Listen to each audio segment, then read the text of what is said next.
Sylvester Brown, Yeah, I'd like the to Post-Dispatch. touch back on something Bill talked about with the missing crime reports. I noticed in your campaign literature, you mentioned how the mayor and the police work as a team.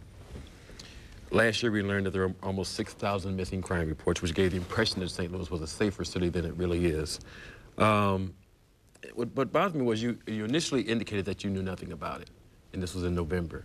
But yet we found out that the police knew about it in June, the police board knew about it in July. You sit on the police board. But yet the matter was never publicly discussed. Is this an example of the teamwork between the mayor and the police department? No, what happened there, and first of all, and that was entirely my fault for not getting that information. Chief Moquist sent a memo in a packet of materials that we get on a monthly basis in there explaining the discrepancies.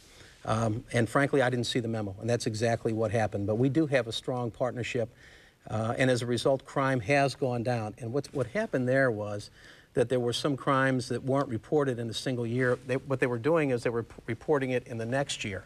So it wasn't like they weren't, it wasn't like they weren't reporting the crime. They just reported the year that they happened. So they were going to report it anyway. But the point is that, and I think what most people really concerned about, are they safer? And even with the revised reports, crime is going down. It's going down steadily in the city of St. Louis. In fact, just 2 years ago, the city hit a 40-year low in homicides, and last year, the city of St. Louis, I believe it was number 3 in 40 years. It was the third lowest in 40 years in homicides. With the task force on auto theft, they've dropped auto theft by 25%.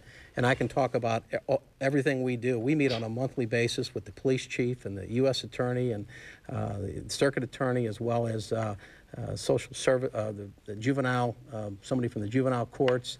We also have somebody from University of Missouri St. Louis there to talk about strategies to deal with crime. And I've talked about that for a long time, but we've been effective. Crime is going down. And by the way, the police department has corrected the problem, the technology problems that created those issues with reporting the crimes in the wrong year. Let me throw this open to discussion.